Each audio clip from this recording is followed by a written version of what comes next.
Deborah, I've just dropped into what seems like a rehearsal. What have I just seen?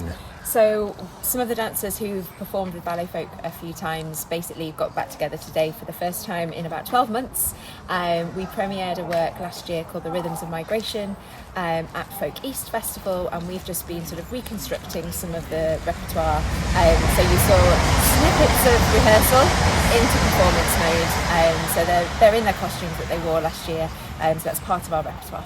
So what happens next? Are you going to be doing this again, or is it anything formal? Yeah, there's a hope to sort of tour this production in 2026, 2027. It's a big production. It has 6 musicians, including Eliza Marshall and Catherine Finch and Jackie Shave, who wrote that particular score, and 6 dancers as well. So it's quite a big production. So we're just doing all the fundraising as you have to do for the arts right now. So hopefully they will tour that next year. And is this related to the art I see along the way?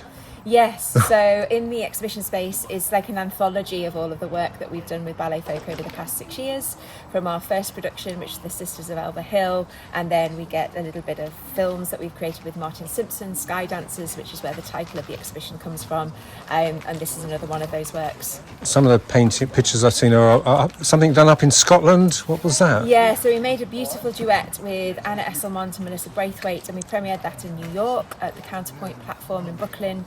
And that was about the Scottish tradition of weaving and walking fabric. So the fiddle player and the dancer moved together with this great big long piece of fabric that was painted by Anna Hymas. And finally, because I know Roger's in the background here, so you're here down in the Parndon Mill. How long have you been here, and you're here for good? Hopefully here for good, yes. I arrived in February, so I have a studio in the mill, and been talking to lots of the other artists here and doing lots of collaboration and hopefully doing workshops in the project space just behind me. And is that important? You're amongst other artists, all sorts of aspects. Is that important? Yeah, it's really important to me. All of my work is about collaboration and community. So the whole point of Ballet Folk is about taking ballet to the folk. So people and place and environment is really crucial. So normally we'd work outside so that our audience members become much more accessible to us. So yeah, as many collaborations as possible with the people here would be